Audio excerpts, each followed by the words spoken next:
Shalom. I want to start by saying all praises, honor, and glory goes to Yahweh, Ba'ashem Yahweh Shai, Ba'ashem Hakwadash. Double honor to the apostles, bishops, and elders of Great Millstone, and salutations to Akim pushing this word in all sincerity and honesty, and to the rest of the hopeful elect constantly adoring. Shalom. My name is Korah Allah, and Lord wants is an edifying lesson. I was going in the spirit. Now this is Ecclesiastes 7 and 8. Better is the end of a thing than the beginning thereof, and the patient in spirit is better than the proud in spirit. Okay, now I'm bringing this out because we are at the end of this man's reign. This man who Esau, okay, the so-called white man, the wicked that the Bible speaks of. We are at the end of his reign, the end of his era, okay, the end of his rulership. All right, this wicked kingdom is about to be blown to bits. Better is the end of a thing than the beginning thereof, right? Now, this thing is talking about what? You know, first of all, going into Esau coming in power, right? Because when Esau came in power, it was the beginning of wickedness, right? Murders, right? Deceit. These are the characteristics of the wicked. All right. So better is the end of a thing. Now, even Jake, if you was to die in this kingdom, it'll be better. That's why Job, when he was catching hell, he said it was better for him to not even have been born. All right. So even us being born into this kingdom, going through these trials and tribulations, it'll be better for us to even, go back to the Father. But we here to do, to live out our judgment. Okay, endure our judgment, our punishments for going off. We're here to live out our lots, right? And we also here to fulfill prophecies. Okay, but better is the end of a thing than the beginning thereof. Now we see this place is going out, and it's gonna escalate. You see the war is going on. Earlier this morning, news came out that Ukraine retaliated and dropped bombs in Russia. Okay, so it's a tit for tat thing. Now, people are saying, or I should say, the rumor is that once Trump comes in office, he's gonna stop the wars. There's gonna be negotiations. All right, but until Trump comes in, it's gonna be a bloodshed, because whoever has the upper hand has the advantage during negotiations. Okay, but anyways, ultimately, the climax of this thing is going to be those nuclear missiles being shot off. All right, and America being destroyed, and Esau simultaneously coming out of power. Better is the end of a thing than the beginning thereof, and the patient in the spirit is better than the proud in the spirit. Yeah, be patient. The elect is patient. I'll say the elect is patient. Okay, Lord willing, part of that number, because the elect is waiting upon Yahweh, Ba'ashem, Yahweh Shai. All right, this is not something we control. We have no control of this, right? The only thing we could do is watch and warn the people. Okay, let me get another precept.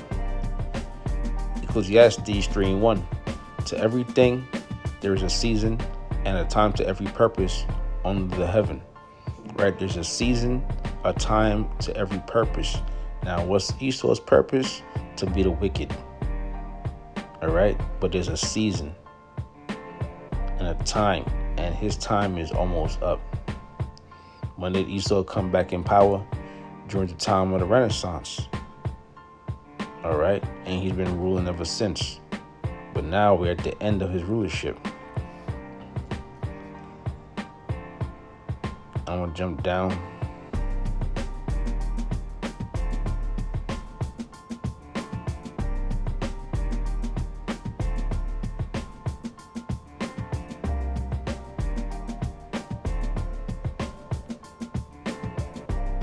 Ecclesiastes 3:8 says, a time to love and a time to hate, a time of war and a time of peace.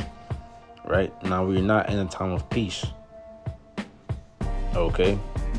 You're going to have some Israelites, some false prophets that may tell you this is a time of peace, time of prosperity. It's time to go into the stock market and rack up.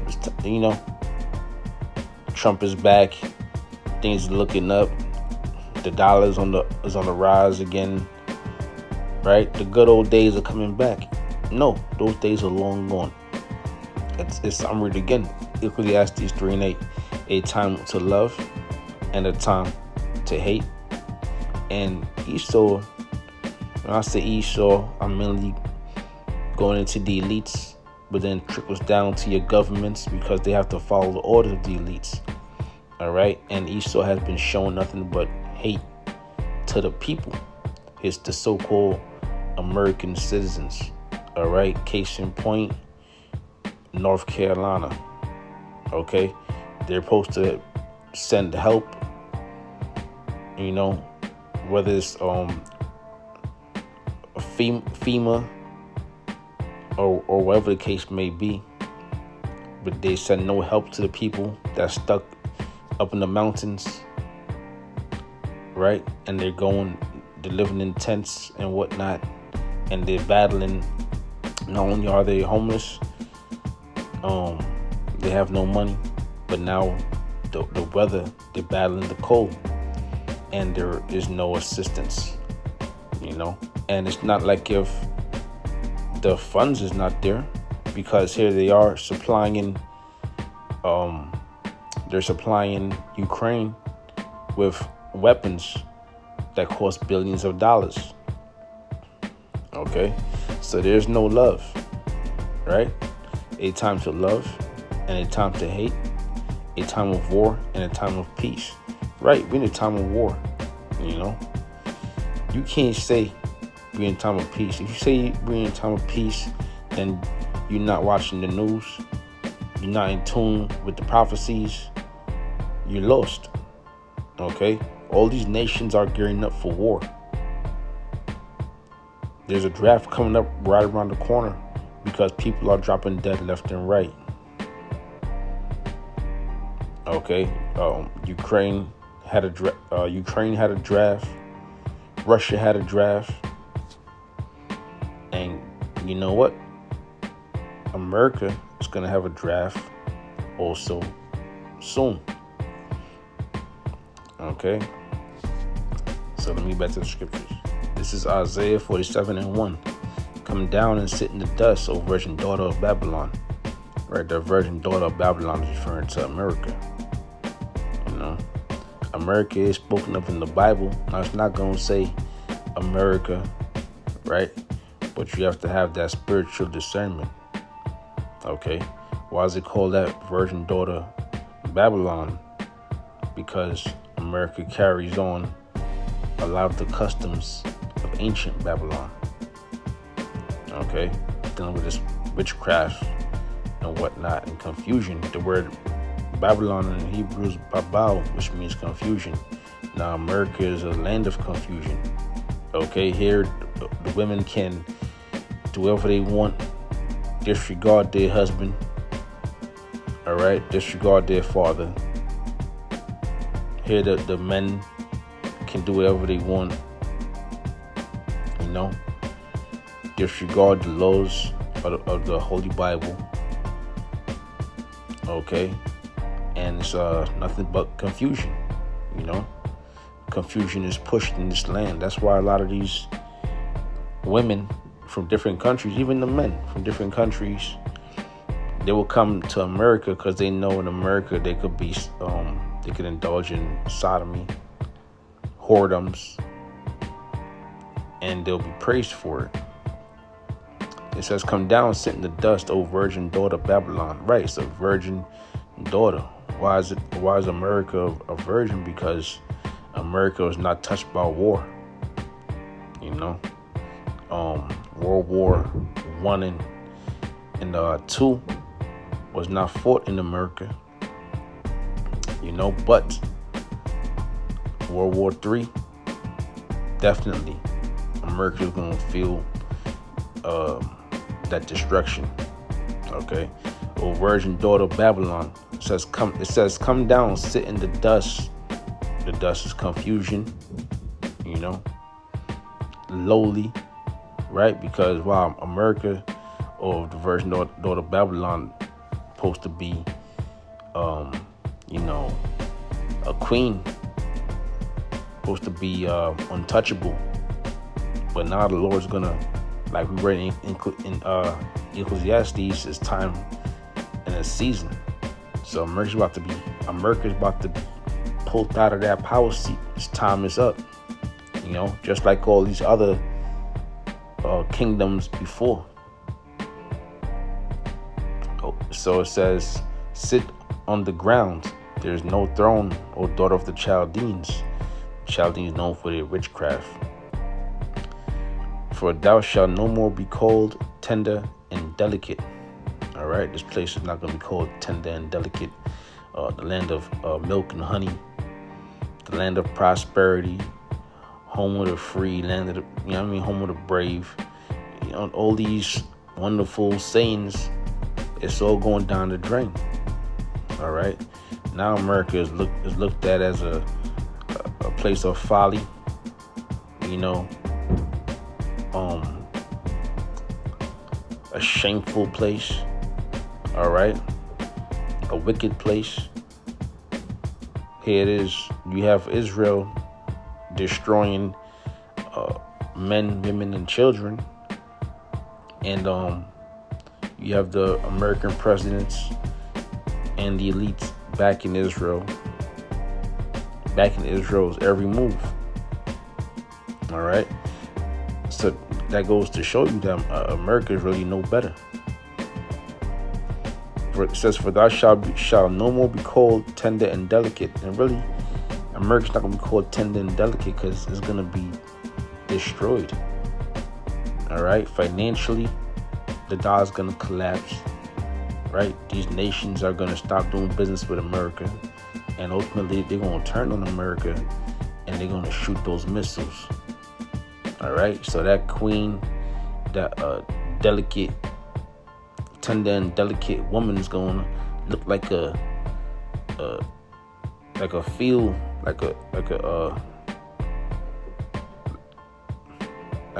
slave. Okay, got the women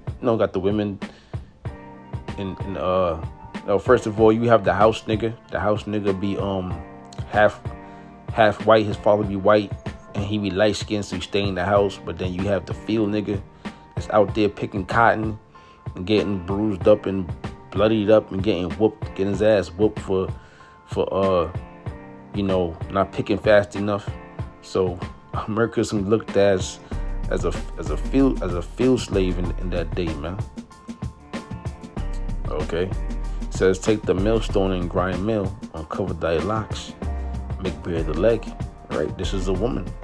You know, take the millstone and grind mill. That'll be ancient time. That'll be the task for a woman to do. A woman will grind mill. Okay, women will actually work. See, in America, they want to push that women delicate. They don't have to work. It's all to the man. No, in the ancient style, women supposed to be out there working, man. Okay, preparing meals, amongst other things. All right, so take the millstone, grind mill. In other words, America will be not America. America, yes, is gonna be in a low state, but it's gonna be destroyed. But Esau is gonna be in a position of captivity. Okay, in a position of servitude.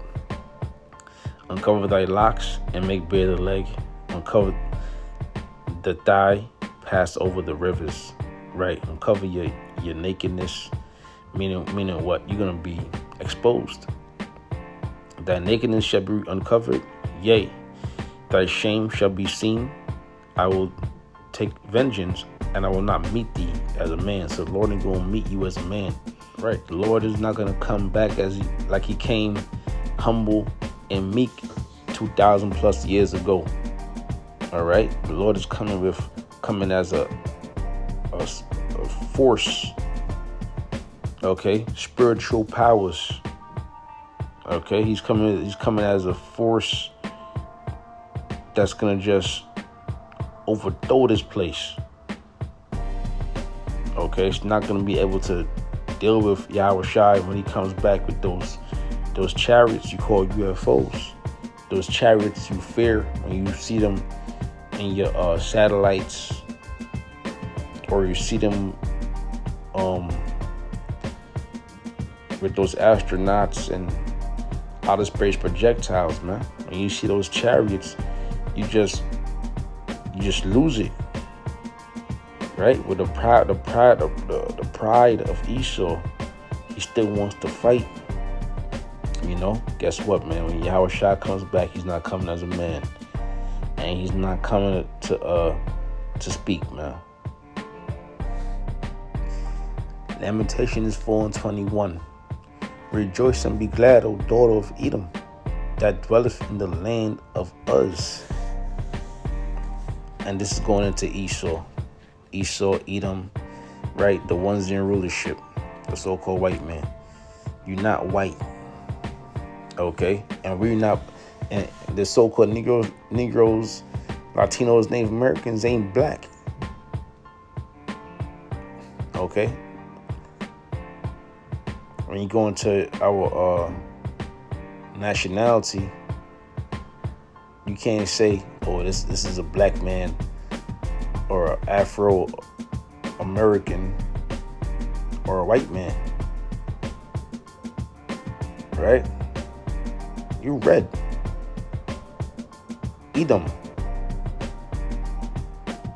Adawam, which means red. It says, rejoice and be glad, O daughter of Edom, that dwelleth in the land of Uz. The cup also shall pass through unto thee. Thou shalt be drunken, and shall make thyself naked. Yeah, that cup that's going to be passed on to you is going into captivity. Right? The cup that the nation of Israel drank of, because we went off. But now that cup is going to be passed on to you. And shall make thyself naked. Yeah, of course, because you're going to be exposed for the wicked, degenerate. You really are. You know, when in the kingdom, and Esau is in his rightful order, he's not going to have that wisdom. Okay, he's going back to that caveman mentality. Lamentations 4:22. The punishment of thy iniquity is accomplished, O daughter of Zion. Right, you so-called Negroes, Latinos, and Native Americans, the Israelites. Our punishment was our captivity, our position of servitude. Last hired, first fired. The curses. All that's gonna shed. We're gonna shed all that. In the kingdom, we're gonna be 100% righteous. No curses, okay, and no death, and no one's gonna rule over us. It says, he will no more carry thee away into captivity. He will visit thine iniquity, O daughter of Edom. He will discover thy sins. So the Lord is gonna visit you, and as you read in Isaiah, he will not meet thee as a man. Okay, so when you see Yahushua again, you're going to fear him. Okay. Lowen's edifying lesson. I didn't bring out any articles, just bring out the scriptures through the Spirit. You know, we in the end times, prophecies are coming to pass, and you know what? That's a beautiful thing. I want to say all praise, honor, and glory goes to Yahweh, Ba'ashim Yahweh Shai, Ba'ashim Hakwadash, double honor to the apostles, bishops, elders, great millstone, and salutations to Akim, pushing this word in all sincerity and honesty, the hopeful, let constantly enduring. Shalom.